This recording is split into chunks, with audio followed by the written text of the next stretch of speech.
Sometimes. That is an accusation. Sometimes. Especially the cake bit, because we will plan. Somehow he has this thing of, she's old, she doesn't need the cake. No, actually, I'll be very defensive on the cake bit. Because for me, in all honesty, in my mind, I would be thinking, okay, she's a very, very good cook. So she has this taste bud for very good food. So I'll be more consumed with, okay, which I've been saving my kamane meanwhile, looking for this place where they have a beautiful ambience, a beautiful restaurant and all this. Then munange mathematics. So when you have your kamane set there, and my wow experience for her is a good meal and in a good environment, then for me it didn't process in my mind of cake would be that much of a good thing until I would go out of my way to create that experience. Then later I would hear that cake is missing. Then I'm like, okay, cake, baby cake. Until I know adults. Yes, love cake. So anyhow, yeah. For celebration. So, but I'm learning. It's a sign of celebration. So anyway, I think for me, your expectations, and I know you're going to add on the expectations. Yeah. I want you to tell, especially when it comes to like sex. I know food, it's a standard really. When you come to my house, one of the joys that you will have in my house is food and juice and chapati. For those friends who know my home, who have been to my house, food is like, it's what identifies us. We feed the people. So I want you to speak about sex. Is it something that I have met? Yeah. I wouldn't want the show to be a weighing scale. But I think the reason more of what you're asking is then we were able to discover, even in as much as it's an expectation I had, but it was an expectation that was coming from a wrong place. It was selfish. It was more selfish. What do I mean? Yes, it's a need that had to be met, and the only place that had to be met was within marriage. But also the understanding of the fact that we are different, how emotions and feelings and all these things, even spilling into sexual feelings as a man, is completely different between a man and a woman. For example, when you're stressed, for you, it doesn't take a minute to be on. Yeah, I mean, it's a flip of a switch on and off. Yeah. It's just what it is.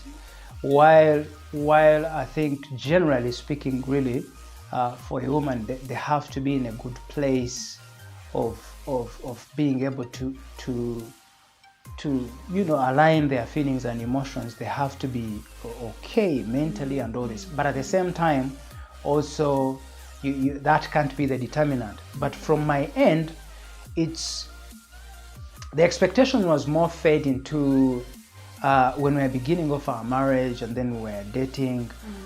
Even as Christians, we didn't wait. We found ourselves slipping into where we're having sex before marriage, things that we are not proud of, conversations that I'm not even proud of. But that fed into having like an unrealistic expectation, which was carried into marriage. Yeah. Then you enter marriage, and then you expect someone, have sex almost like, I don't know how many days a week. How many times in a day? Not in a day. In a day. That is hen style. But the point is, then you end up creating this unhealthy expectation without.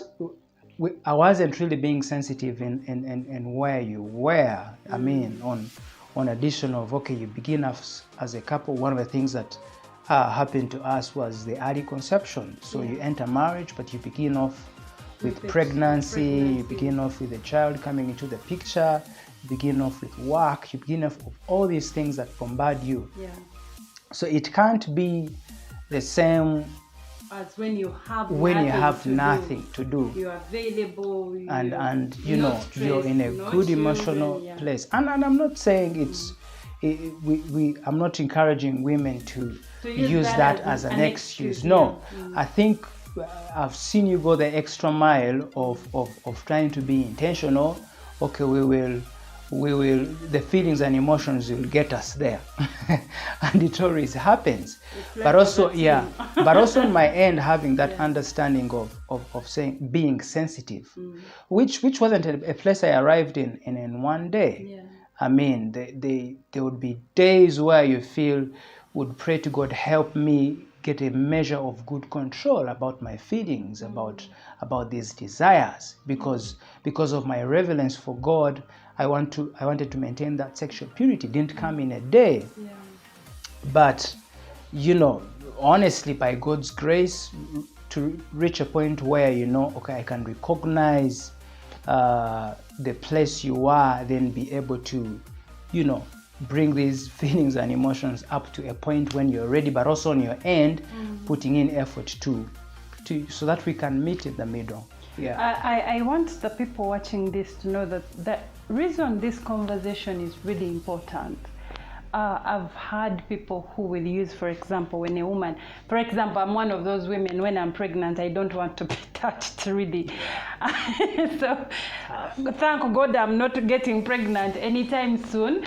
But I've seen like people use an excuse of she's pregnant, so I can't cheat on her because I am not getting some. Or she has been stressed, I don't know what is going on, and then someone goes out to cheat because maybe the woman is not in an emotional state. I remember those days when I had stress at work and things were crazy, and the last thing that would come to my mind is go to bed and have sex. Yeah. So for me, I really want you to speak into the fact that just because your partner is not in a good place, it's not an excuse for someone to go out and cheat on their partners. Yeah. Give us tips how one can control themselves, but also to tell women that we have to put in an effort. I remember there is a time we actually we had to schedule having sex, and that was so weird, but it worked for us because it's the same thing as practice makes perfect. Yeah. If I say, okay, I'm going to have sex with my husband every other Saturday, it's going down.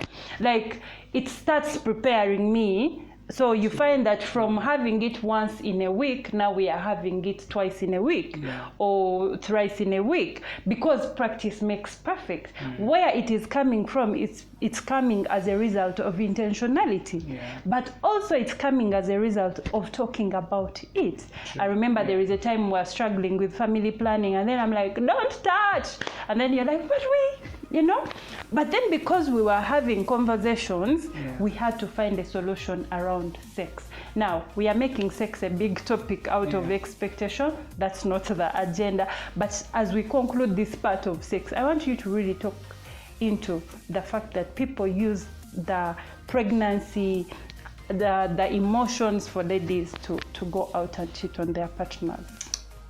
The idea of, especially regarding sex, whereby because someone is not meeting the expectation, sex in this equation, it feels legitimate to go and look for it somewhere else, even in circles where they don't believe in infidelity because of it being in the confines of marriage. But for me, I think what helped me beyond the reality of being in my prayer closet was the mindset I've always tried to cultivate in my marriage is my expectations. I shouldn't demand that you meet my expectations. Okay? For me, my effort should be geared towards figuring out what are your expectations. Okay? Because I figured out what I assumed were expectations, like we've been saying, were mismatched. So I was putting in so much effort in trying to meet my assumed expectations. Buying me nice jewelry, nice bags. So for me, what protected me was it's I sort of like surrendered my expectations in saying, God, I would trust you to be the one to push my expectations to be met. Help me figure out what her expectations are, and then give me the grace to meet them.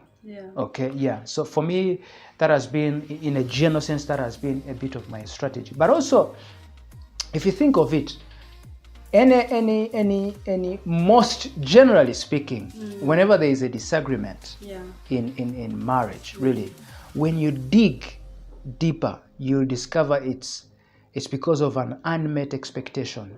True. But also more because of this whole obsession. You should be meeting my expectations. So if I go in a place where I'm obsessed with you having to meet my expectations, and that is my agenda of man. These are my expectations, meet them and all that, and that's my thinking. It will bring in a clash. It will bring in more qualities, because man, most of these expectations cannot be met in a day. It's a process to figure them out, but also to meet them. But also we are always on a journey to learn each other, to discover each other. And that's why even with 10 years, I've seen people who have been in marriage for 10 years and they still struggle to figure it out. So marriage is a journey. It's a journey you can't walk alone. It's a journey where you walk as a team. You don't sit in your space and you feel, me, I will do me, let him do him. At the end of the day, you will get to 60 and you're the saddest person in the world. Because if one is sad, actually. So you will be in that marriage, but you will be like, I'm here for the children. But let me tell you, the children have their lives. They will get to 18, they will leave your house, and you will be stuck with that person you've been hating for years. So for me, it's that our emphasis is, let's put in the effort from both parties, from the woman, from the man, put in efforts to make sure that you can walk this journey as a team. Because at the end of the day, if you can afford to sleep with him for years, just put in the effort to make sure he's the best, make sure she's the best in that relationship. Thank you so much for always supporting us. We thank God that you always click, and if you haven't clicked on the subscribe button, please click that subscribe button so that you don't miss any other content that we have. Our appreciation to the team behind the cameras. We thank you so much. Thank you, Conan. Thank you, Elvis. We thank you, and we pray that God blesses you always. Thank you. Remember, if you need help, because we don't do this because it's fun, we want to show off. We do this to help people, to help couples struggling, to help individuals struggling. You can just inbox us. If you go on social media, you will find Dorcas Magoba or Emmanuel Lama, or you can actually send us a text 0782 193448, and we'll be able to help, to support you, to walk with you in this journey. God bless you. Until next time, we love you. Bye-bye.